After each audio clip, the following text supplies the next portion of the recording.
Candace Owens has just said out loud what millions of people have only whispered in private. Meghan Markle's story simply doesn't add up. Owens claims that the Duchess of Sussex has spun tales so carefully polished, so boldly packaged, that once the truth peeks through, everything we thought we knew about her unravels. But here's the twist that makes this moment different. For the first time, it isn't just outside critics speaking.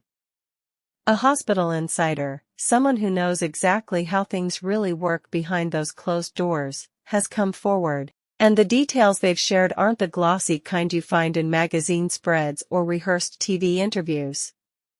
No, these details are raw, unfiltered, and deeply unsettling.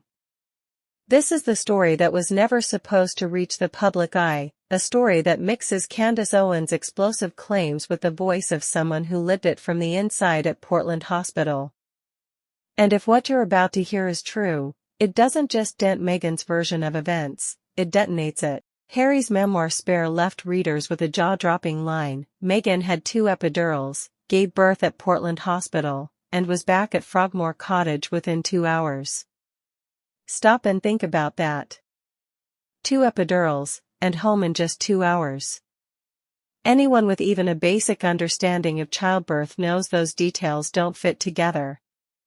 Consider this: the drive from Portland Hospital in central London to Frogmore Cottage in Windsor is about an hour, sometimes longer depending on traffic. That means Meghan would have had to give birth, recover, gather her things, and leave the hospital within 60 minutes.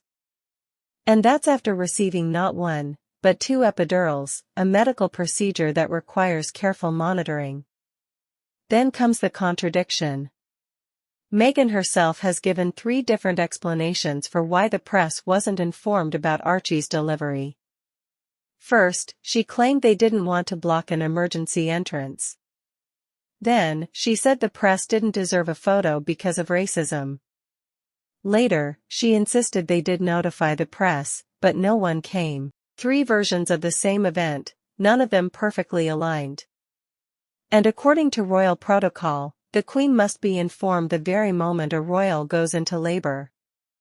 Yet, in Meghan's case, that reportedly didn't happen. If she truly delivered at Portland under royal security, then centuries of tradition were quietly broken. From the very first breath of Archie's story, we're already tangled in contradictions. Let's pause to look at Portland Hospital itself. Unlike a bustling NHS ward, Portland isn't equipped with an emergency department. Instead, it's a luxury private facility, all chandeliers, flowers, and 5-star suites. But behind the glamour, the truth is that if a serious complication arises, Portland doesn't handle it themselves. They transfer patients elsewhere. That's crucial, because it raises a question: could Portland's setup even support the kind of dramatic story Harry described? Or have we been given a spa-like version of a birth story that doesn't reflect medical reality? Now let's talk about those 2 epidurals. An epidural isn't like popping 2 aspirin. It's a catheter inserted into the spine, which stays in place while doctors adjust the dosage. It's 1 system, not 2. For Meghan to have had 2 epidurals, doctors would have had to remove the first and start all over again mid-labor, something almost never done unless complications demand it. Medical professionals were baffled.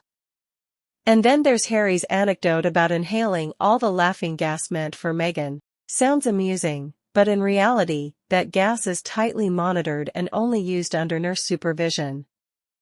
Hospitals don't leave it lying around like party balloons. But the biggest red flag is time. Childbirth is not a drive-through. Even after a smooth vaginal birth with an epidural, mothers are usually monitored for at least 24 hours. After a C-section?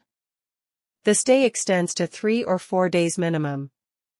So the idea that Meghan gave birth, had 2 epidurals, and was home in 2 hours doesn't just sound unlikely, doctors call it impossible. Adding to the doubts, Meghan's pregnancy was considered high risk due to her age, clinically labeled a geriatric pregnancy. These are typically treated with extra caution, constant monitoring, and a lower tolerance for risks. Yet Harry paints the birth as a candlelit spa retreat, complete with birthing balls and glowing ambience. That imagery clashes sharply with the medical realities of high-risk labor. And then comes the condition at the very heart of this story: preeclampsia.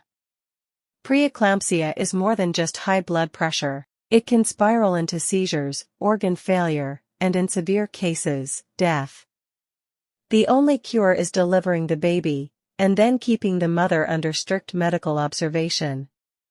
Our insider, who also gave birth at Portland, described how her own preeclampsia sent her blood pressure soaring to terrifying levels. Doctors put her on magnesium sulfate, a treatment so harsh it burns in the veins, just to keep her alive. Her experience was one of constant monitoring, for drips, and specialists checking her every hour. No candles. No 2-hour discharge. No fairy tale. Here's where the fairy tale Meghan and Harry describe completely collides with medical reality. According to Harry, Meghan was back at Frogmore Cottage just hours after delivering Archie. Yet weeks later, the couple were jet-setting: Ibiza, Paris, Italy, New York, Toronto. Constant travel, public appearances, long flights. That lifestyle does not align with someone recovering from serious childbirth complications like preeclampsia. Even Harry's smaller details start to unravel. He claimed he went out at 2 a.m. to grab Nando's chicken, but the chain closes at 11 p.m., and Portland has 24-hour private chefs who cater to any request. Then there's the so-called secret elevator he described at the hospital. Insiders flatly deny such an exit exists, and staff confirmed the same when asked. These may sound like minor inconsistencies, but when layered onto a story already riddled with impossible timelines, they become fractures that shatter the entire narrative. Even the question of who delivered Archie has been disputed. One report named Dr. Penelope Law, while another later corrected that she wasn't involved at all. If the press got something that basic wrong, what else was misreported? And then, Harry's account of Meghan's miscarriage adds further doubt. He claimed they buried fetal remains at home. But under California law, if the pregnancy was under 20 weeks, that wouldn't have been possible in the way he described. Even friends' accounts, like Abigail Spencer's, contradict Harry's version. Piece by piece, this story falls apart.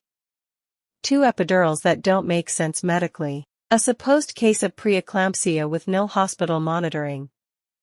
A royal birth without the Queen being informed.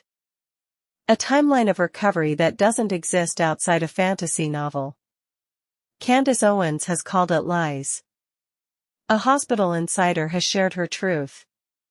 And in 2025, the debate over Archie's birth continues to make headlines, with new voices still questioning what really happened. Because in the end, this isn't just about the birth of one royal child. It's about trust. About whether the public was fed a polished performance instead of reality, and about the cracks in a fairy tale that's been carefully stage-managed from day one. The truth? Something in this story doesn't line up. And when the cracks are this wide, the whole fairy tale risks collapsing.